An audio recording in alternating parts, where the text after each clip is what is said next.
3 முடிச்ச சீரியல்ல இன்னைக்கு என்ன நடக்க போகுதுன்னு பார்க்கலாம். வாங்க வீடியோக்குள்ள போலாம். நந்தினி ஸ்ரேகா கிட்டயும் மாதவி கிட்டயும் நீங்க என்ன சாப்பிட்றீங்கன்னு கேட்குறாங்க. எங்களுக்கு தோசை விட்டு கொடுங்குறாங்க. ஒருத்தர் சட்னி கேட்குறாங்க. இன்னொருத்தர் சாம்பார் கேட்குறாங்க. இந்த மாதிரி ஒவ்வொரு ஐட்டமா செஞ்சு கொடுத்துட்டு இருக்கிறாங்க நந்தினி. சூர்யா எழுந்திரிச்சதும் எங்க நந்தினியை காணோம் அப்படின்னு தேடிக்கிட்டு வராங்க. நந்தினி சமையல் கட்டில் இருக்கிறத பார்த்ததும் என்ன நந்தினி என்னாச்சு என்ன பண்ற இந்த நேரத்துலயே உனக்கு என்ன சமையல் கட்டில் வேலைங்கிறாங்க. அது ஒன்றும் இல்லைங்க. ஸ்ரேகாமா டீ காஃபி கேட்டாங்க. அதெல்லாம் போட்டு கொடுத்தேன். இப்போ அவங்க டிஃபன் கேட்டிருக்கிறாங்க. நான் செஞ்சு முடிக்கிறேங்கிறாங்க. அப்படியா சொல்றேன். அதுதான் எழுந்திரிச்சதும் உனக்காக காத்துட்டு உட்காந்துருக்காங்களா? இதை பாரு நந்தினி, இந்த மாதிரி நீ அடிமை வேலை செஞ்சதெல்லாம் போதும். அவளுங்களும் பொண்ணுங்க தானே, அவளுங்களே செஞ்சு சாப்பிட்டுக்குவாங்க. நீ ஒரு நிமிஷம் இங்கே வான்னு கூப்பிடுறாங்க. இருங்க சார், ஒரு 10 நிமிஷம் வேலையை முடிச்சதும் ஓடி வரேங்கிறாங்க. நான் என்ன சொல்கிறேன், நீ என்ன செய்கிற நந்தினி? நீ இப்போ வர போறியா இல்லையாங்கிறாங்க. சுரேகாவும் மாதவியும் பசியோடு இருக்கோம், எங்களுக்கு சீக்கிரமாக செஞ்சு கொடுன்னு கேட்டதுனால இப்போ நந்தினி ஓடி ஓடி அந்த வேலையும் இந்த வேலையும் செஞ்சு கொடுத்துட்டு, ஆமாம்மா இங்கே பாருங்களேன் சட்னி இருக்குது செஞ்சுட்டேன், தாளிக்கணும், சாம்பாரும் ரெடி ஆயிடுச்சுங்கம்மா, தோசை மட்டும் ஊற்றுனா போதும், நீங்கள் ஊற்றி சாப்பிட்டுக்கிறீங்களா அப்படின்னு கேட்கவும் அங்கே சுரேகாவும் மாதவியும் ஒருத்தருக்கு ஒருத்தர் முகத்தை சுளிக்கிறாங்க. இப்போ சூர்யா வந்து பார்த்துட்டு, என்ன நந்தினி நான் கூப்பிட்டுட்டே இருக்கேன், நீ பாட்டுக்கு அவங்களுக்கு ஏதோ நீ சொல்லி கொடுத்துட்டு இருக்க, ஏன் அவங்களுக்கு தெரியாதா? அதெல்லாம் எங்கள் தாய் குலத்தை கேட்டு தெரிஞ்சுக்குவாங்க, நீ வா போகலாம், நான் அர்ஜென்ட்டாக ஒரு இடத்துக்கு போகணும், அங்கே கூட்டிகிட்டு போகிறேங்கிறாங்க. என்ன சார் இப்படி பண்ணிட்டீங்களே, பசியோடு உட்காந்துருக்கவங்களுக்கு தோசை ஊற்றி கொடுத்துட்டு வரலான்னு பார்த்தா இவ்வளோ அவசரமாக கூப்பிட்டுட்டீங்க, பாவம் அவங்க 2 பேரும் எனக்காக காத்திருந்தாங்க, பசியில் இருக்கிறவங்களுக்கு இது கூட செஞ்சு கொடுக்காம வந்துட்டேனேங்கிறாங்க. இதை பார் நந்தினி, இந்த மாதிரி இனிமேல் அவங்களுக்காக ஓடி ஓடி செய்கிற வேலையெல்லாம் விட்டுரு, அவங்களுக்கு தேவைங்கிறத அவங்களே செஞ்சுக்கிட்டோம், நீயே செய்கிற அப்படின்னு சொல்லவும், என்ன சார் இப்படி சொல்கிறீங்க, செஞ்சு கொடுத்ததுனால நம்ம என்ன குறைஞ்சு போயிட்டு போகிறோங்கிறாங்க. அதெல்லாம் இல்லை நந்தினி, உனக்கு எப்போ பார்த்தாலும் இன்சல்ட் பண்ணுறாங்க, செய்கிற வேலை என்னங்கிறது அவங்களுக்கும் அந்த அருமையும் பெருமையும் தெரியட்டும், சமைக்கிறதுங்கிறது ஒரு சாதாரண வேலையே கிடையாது, எவ்வளோ பெரிய வேலை, அதை நீ இழுத்து போட்டுக்கிட்டு செய்கிறத பார்க்கும்போது எனக்கு கஷ்டமாக இருக்குது, இப்படியெல்லாம் நீ இனிமேல் செய்யக்கூடாதுங்கிறாங்க. சரி சார், இப்போ நம்ம எங்கே போகிறோம், என்கிட்ட சொல்லாமையே கூட்டிகிட்டு வந்துட்டீங்களேங்கிறாங்க. கோயிலுக்கு போகிறோங்கிறாங்க. இதை கேட்டதும் நந்தினி ரொம்ப சந்தோஷப்படுறாங்க. கோயிலுக்கா? ஆஹா எவ்வளவு நாள் ஆச்சு இப்படி நம்ம 2 பேரும் சேர்ந்து வந்துங்கிறாங்க. ஆமா நந்தினி, நீ தான் நைட்லேருந்து சொல்லிட்டே இருந்திய கோயிலுக்கு போகணும்னு. ஆமாங்க, போயிட்டு வரலாம், மனசுக்கு திருப்தியாக இருக்குன்னு சொல்லி கோயிலுக்கு போகிறாங்க. கோயில் வாசலில் சூர்யாவோட ஃப்ரெண்ட்ஸுங்களா நினச்ச அந்த பிச்சைக்காரங்க எல்லாரும் உட்காந்துருக்குறாங்க. அவங்க எல்லாருமே சூர்யாவை பார்த்ததும், ஐயா வாங்க நல்லா இருக்கீங்களா அப்படின்னு கேட்கவும், நல்லா இருக்கேன், இதுதான் என் ஒய்ஃப் அப்படின்னு சொல்லி அறிமுகப்படுத்துகிறாங்க. அவங்கள பார்த்ததும், அம்மா நீங்கள் ரொம்ப அழகாக இருக்கீங்க, நம்ம ஐயாவுக்கு ஏற்ற மனைவியாக இருக்கிறீங்க, ஐயாவை ரொம்ப நல்லா பார்த்துக்கோங்கம்மா, ரொம்ப நல்ல குணம், உங்களுக்கு உடம்பு சரியில்லைன்னு எப்படி பதறி போயிட்டாங்க பாருங்க, யாருமே செய்யக்கூடாத காரியத்தை அவங்க செஞ்சாங்க, எந்த காலத்திலும் அவங்கள விட்டு நீங்கள் பிரிஞ்சிடக்கூடாது, 2 பேரும் சேர்ந்து ஒற்றுமையாக இதே மாதிரி எப்போவும் சந்தோஷமா இருக்கணும்னு சொல்லி வாழ்த்துறாங்க. அவங்க ஒவ்வொருத்தரையும் பார்த்து நலம் விசாரிச்சுட்டு, சரி நாங்கள் 2 பேரும் உள்ளே போய் சாமி கும்பிட்டு வரோன்னு சொல்கிறாங்க. சூர்யா நந்தினி 2 பேரும் போய் சாமி கும்பிட்டுட்டு இருக்கும்போது ஐயர் 6 பேருக்கு அர்ச்சனை பண்ணுறதுங்கிறாங்க. 2 பேர்த்தோட பேரையும் ராசி நட்சத்திரத்தையும் சொல்கிறாங்க. 2 பேரும் பண்ணினதுக்கு அப்புறமா ஸ்ரேகாவுக்காகத்தான் நாங்கள் கோயிலுக்கு வந்தோம், ஸ்ரேகாவுக்கு அம்மா போட்டிருந்தது இந்த காணிக்கையை செலுத்தணுங்க ஐயாங்கிறாங்க. அப்படியா, ரொம்ப சந்தோஷமா அப்படின்னு சொல்லிட்டு ஸ்ரேகாவோட பேருக்கும் அர்ச்சனையை பண்ணுறாங்க. இதையெல்லாம் சூர்யா அதிர்ச்சியாகவும் ஆச்சரியமாகவும் பார்த்துட்டு இருக்காங்க. என் வீட்டில் இவளை எல்லாருமே அவமானப்படுத்துகிறாங்க, ஆனால் இவன் மட்டும் எல்லாரும் நல்லா இருக்கணும்னு நினைக்கிறாளேன்னு நினச்சிட்டு இருக்கும்போது, என்ன சார் அப்படி பார்க்குறீங்க, ஸ்ரேகா என்னதான் இருந்தாலும் உங்கள் தங்கச்சி, அவங்களும் நல்லா இருக்கணுங்கிற எண்ணம் எனக்கும் இருக்கும் இல்லையா, அவங்க நல்லா இருக்கணுங்க ஐயா, புரியாமல் பேசுகிற விஷயங்கள் வேற, ஆனால் நம்ம குடும்பத்தில் இருக்கிற எல்லாருமே நல்லா இருக்கணும்னு நினைக்கிற விஷயம் வேறேங்கிறாங்க. ஆமா நந்தினி, இதுதான் இந்த பழக்கம் தான் உங்ககிட்ட இருந்து மாறவே இல்லை, அதுதான் எனக்கு பார்க்குறக்கே ஆச்சரியமா இருக்கு, இப்படியே இருப்பியான்னு. போங்க சார், இப்படியே தான் இருக்கணும், குடும்பம்னா எல்லாம் நல்லது கெட்டது இருக்கும் அப்படிங்கிறாங்க. சரி நந்தினி, உன்னோட நல்ல மனசுக்கு நீ எப்பவும் நல்லா இருக்கணும்னு வேண்டிக்கிறாங்க. ரேகாக்காக வேண்டுதல் வச்சிருந்த கையில் காப்பு கட்டியிருந்தாங்களோ அந்த காப்பு கட்டு எடுத்து அந்த சாமி உண்டியலில் போட்டுட்டு திரும்ப சுரேகாவுக்கு நல்லபடியாக குணமாயிடணும்னு வேண்டிட்டு வந்து கூடுறாங்க. சார் கொஞ்ச நேரம் உட்காந்துட்டு போலாங்கிறாங்க. சரி வா நந்தினி அப்படின்னு கோயிலில் 2 பேரும் உட்காந்து மனசு விட்டு பேசுகிறாங்க. அப்பா இந்த இடத்துக்கு வந்ததும் நிம்மதியாக இருக்குதா நந்தினிங்கிறாங்க. ஆமாங்க, அதுக்காகத்தானே கோயிலுக்குன்னு வர்றது, கோயில் வாசலில் சாமியை கும்பிட்டு உட்காந்தோம்னா நம்ம கஷ்டம் நஷ்டம் எல்லாமே தீர்ந்த மாதிரி ஒரு திருப்தி இருக்கும், மன அமைதிக்காகவும் மனசில் உள்ள குறைகளையும் கொட்டுறதுக்காகத்தான் கோயில் வாசலை தேடி வர்றோங்கிறாங்க. சரி நந்தினி, நீ சொன்னதுக்கு அப்புறம் தான் எனக்கே புரியுது, கொஞ்சம் மனசுக்கு அமைதியும் நிம்மதியும் கிடைச்ச மாதிரி இருக்கு நந்தினி, இந்த மாதிரி விஷயங்களெல்லாம் நீ சொன்னதுக்கு அப்புறம் தான் நானும் உணர்றேங்கிறாங்க. ஆமாங்க, நான் இன்னைக்கு இந்த அளவுக்கு வந்து உட்காந்துருக்கேன்னா அதுக்கு உங்கள் தங்கச்சி விஜி தான் காரணம், நான் அவங்களுக்கு ஒரு ஃபோன் பண்ணிக்கிட்டுமா, அவங்க கிட்ட பேசி ரொம்ப நாள் ஆச்சுங்கிறாங்க.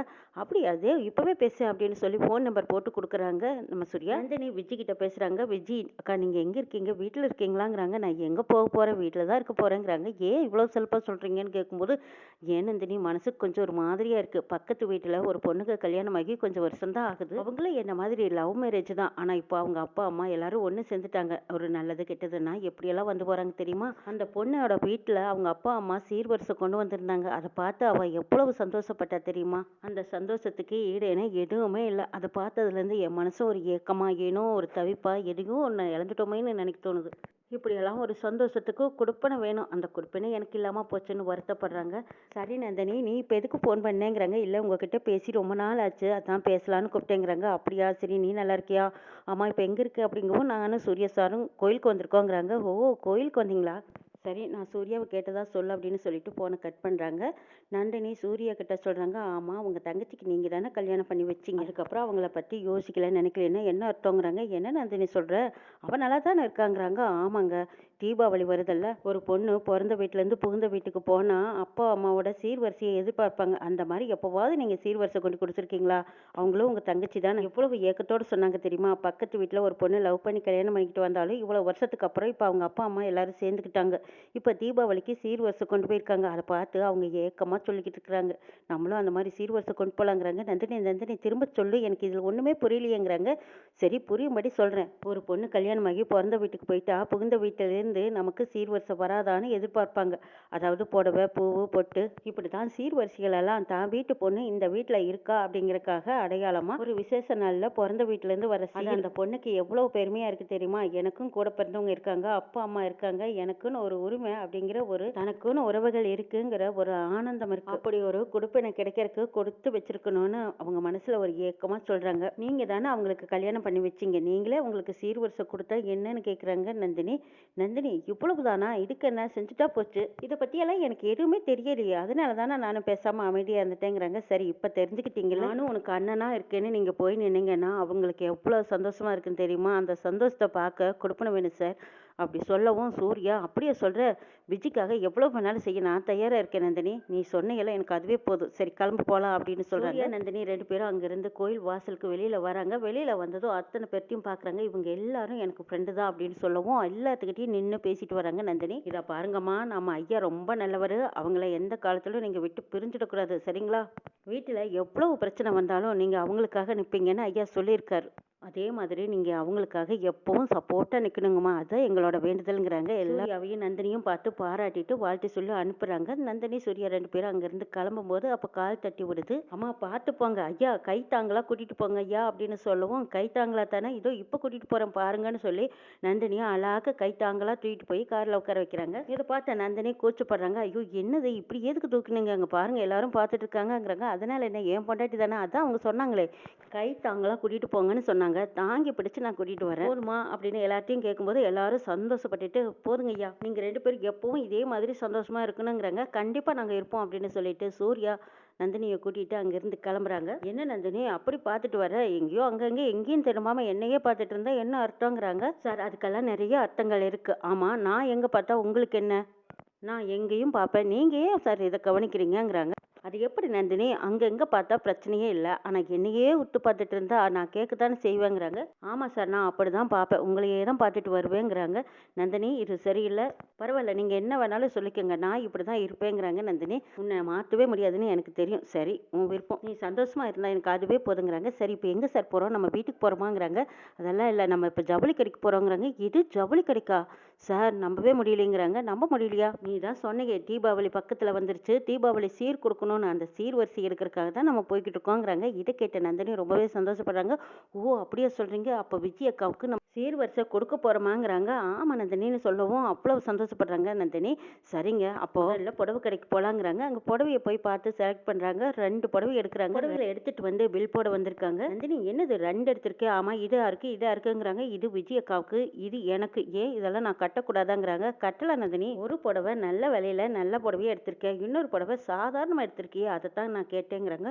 போதும் சார், எனக்கு இந்த புடவையே போதுங்கிறாங்க. இதை பாரு நந்தினி, சூர்யாவோட பொண்டாட்டி, நல்ல புடவையாக தான் கட்டணும், விலை காஸ்ட்லியான விலையில எடுத்து சூப்பரான புடவையை ஜம்முன்னு கட்டிட்டு வரணுங்கிறாங்க. இதை கேட்ட நந்தினி, ஐயோ அதெல்லாம் எனக்கு வேண்டாம், இதுவே போதுங்கிறாங்க. நான் சொன்னா நீ கேட்கவே மாட்டியா, எப்பவுமே சிம்பிளாக இருக்கணும்னு தான் நினைப்பியா, இந்த புடவையை வச்சுக்கிட்டு இன்னும் காஸ்ட்லியான ரேட்டில் எடுத்துக்கோங்கிறாங்க. அதெல்லாம் வேண்டாம் சார், சொன்னால் கேளுங்க சார்ன்னு சொல்லவும், இல்லை நந்தினி நான் சொன்னா நீ கேளுன்னு சொல்லி காஸ்ட்லியான ரேட்டில் நந்தினிக்கும் விஜய்க்கும் எடுக்கிறாங்க. சூர்யா நந்தினி ரெண்டு பேரும் ஹோட்டல்லே சாப்பிட்டு போயிடலாம் அப்படின்னு சாப்பிட்டு கொஞ்சம் கொஞ்சம் லேட்டாகி வீட்டுக்கு வராங்க. வீட்டுல பெரிய பூகம்பம் காத்துட்டு இருக்குது. இங்க சுந்தரவல்லி கிட்ட ஸ்ரேகாவும் மாதவியும் போட்டு கொடுத்துட்டு இருக்காங்க.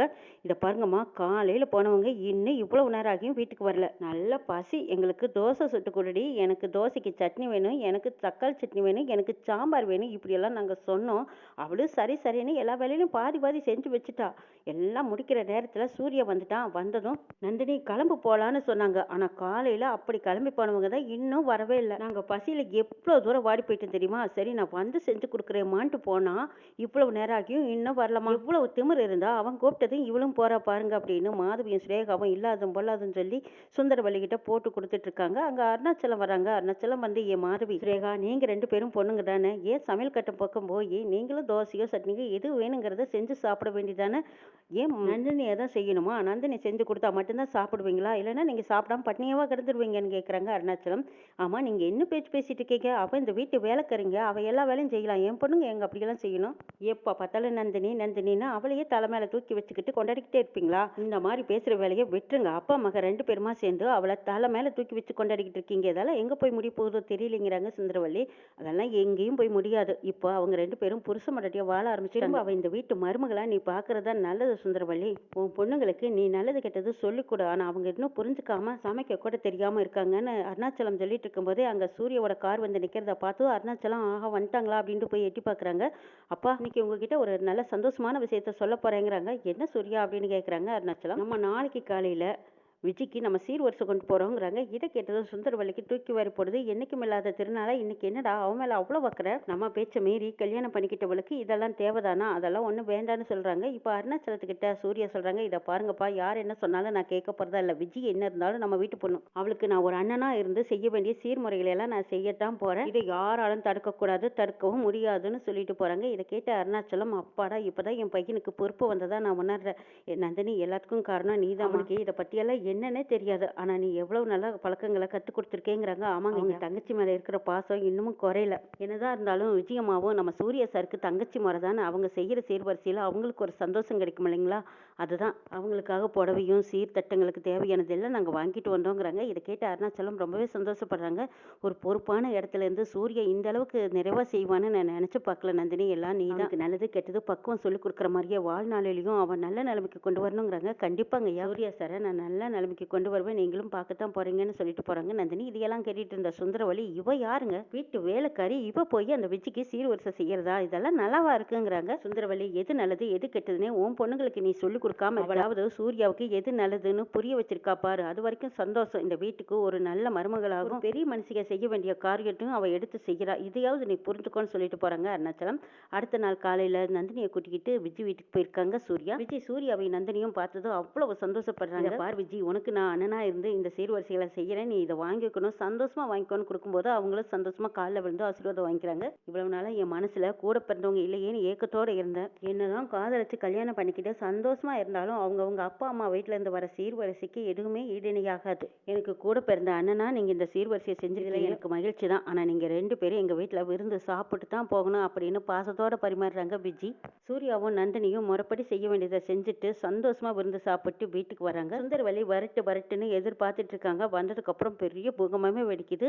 சூர்யா இல்லாத நேரமா பார்த்து நந்தினியை சுந்தரவல்லி திட்டுறாங்க. உனக்கு எவ்வளவு தைரியம் இருந்தா அந்த விஜி வீட்டுக்கு சீர்வரிசையை என் பையனை வச்சு கொண்டு கொடுத்துருப்ப. இப்படி எல்லாம் செஞ்சா இந்த குடும்பத்துல நீயும் ஒட்டியாயிலாம் நினைச்சிட்டு சுந்தரவல்லி நந்தினியை திட்டிட்டு இருக்காங்க. திடீர்னு கை காலெல்லாம் வலி எடுத்ததும் நல்லா இல்லைன்னு சொல்லி உட்காடுறாங்க. அம்மா, உங்களுக்கு என்னாச்சு? இருங்க, நான் போய் வெந்தனி எடுத்துட்டு வரேன்னு சொல்லி நந்தினி ஓடி போய் வெந்தனி கொண்டு வந்து கொடுக்குறாங்க. திரும்ப என் முன்னாடி வராதேன்னு எவ்வளவு தடவை நான் திட்டிருக்கேன். ஆனா மறுபடியும் நீ வந்து அதை கொடுக்குறேன் இதை கொடுக்குறேன்னு முன்னாடி வந்து நிக்கிறியா அப்படின்னு சுந்தரவல்லி நந்தினியை பாக்குறாங்க. நந்தினி சுந்தரவல்லியை பார்க்கும்போது அவங்க முகமெல்லாம் அம்மா போட்டிருக்கிறது தெரியுது. பார்த்ததும், அம்மா, உங்களுக்கு அம்மா போட்டிருக்குதுங்கிறாங்க. இதை கேட்ட ஸ்ரேகாவும் மாதவியும், அச்சோ, அம்மாவுக்கு அம்மா போட்டிருக்கா அப்படின்னு சொல்லி அங்கிருந்து ஓட்டம் பிடிக்கிறாங்க. சுந்தரவல்லி திரும்பி பார்க்கும்போது தன்னோட மகளே தன் பக்கத்துல இல்லாத நினைச்சு ஒரு நிமிஷம் ஃபீல் பண்றாங்க. அடிப்பாவிகளா, இவ்வளவு நேரமா அதை இதையும் சொல்லி கொடுத்துட்டு இப்ப நம்மளுக்கு அம்மா போட்டிருக்குன்னு தெரிஞ்சதும் ஓரமா ஓடி வளர்கிறாளுங்களே, பக்கத்திலேயே நின்று பணிவிட செய்ய தயாரா இருக்காளே அப்படின்னு சுந்தரவல்லி நந்தினியை பாக்குறாங்க. நந்தினி, அம்மா, இது ஆரம்பம் தான். ஆரம்பத்திலேயே நீங்க பத்திரமாவும் இருந்துக்கிட்டீங்கன்னா இருந்தீங்கன்னா உங்களுக்கு எந்த பிரச்சனையும் இருக்காதுங்கிறாங்க. நந்தினி சொன்னதை கேட்டு சுந்தரவள்ளினால திட்டவும் முடியல, வெறுத்து ஒதுக்கவும் முடியலையேன்னு படுக்கிறாங்க சுந்தரவள்ளி. அப்போ அருணாச்சலத்தை கூட்டிட்டு வந்து ஒரு ரூம்ல கூட்டிட்டு போய் அந்த வெள்ளை வேஷ்டியை விரிச்சு விட்டு படுக்க வைக்கிறாங்க. சுந்தரவள்ளிக்கு அப்பதான் நந்தினியோட அருமை தெரியுது. தான் பெத்த பிள்ளைகளே நம்மளை விட்டு ஓடி விலகிட்டாங்க, ஆனா இவட்டு தூக்கி பராமரிக்கிறான்னு நினைக்கிறாங்க. ஆனா என்னதான் இருந்தாலும் இவ வேலைக்காரி தானே, செய்யட்டும், பார்த்த வரைக்கும் செய்யட்டும், அவளுக்கு உண்டான சம்பளத்தை கொடுத்துலாங்கிற எண்ணத்தோடவே இருக்காங்க சுந்தரவள்ளி. நந்தினியும் பார்த்து பார்த்து சுந்தரவள்ளியை கவனிச்சிட்டு இருக்காங்க. இதெல்லாம் பார்த்த சூர்யா, நந்தினி நீ ஏன் தான் இப்படி இருக்க, உன்னை யாருமே இந்த வீட்டுல புரிஞ்சுக்கவே இல்லை, அப்படிப்பட்டவங்களுக்கு போய் நீ இப்படி சேவை செஞ்சுட்டு இருக்கிறியே நந்தினி. சரி, உன்னோட குணத்தை யாராலும் மாற்ற முடியாதுன்னு தெரியும், தாய் குலம் திருந்துனா எனக்கும் நல்லதுதான் அப்படின்னு சொல்லிட்டு போறாங்க சூர்யா. சுந்தரவள்ளினால எதுவுமே பேச முடியாம முகத்துல நாக்குல எல்லா பக்கமும் அம்மா போட்டிருக்கு. ஆனா நந்தினி தான் பார்த்து பார்த்து பராமரிச்சிட்டு இருக்காங்க. இன்னும் என்னெல்லாம் நடக்க போகுதுன்னு நாளை பார்க்கலாம்.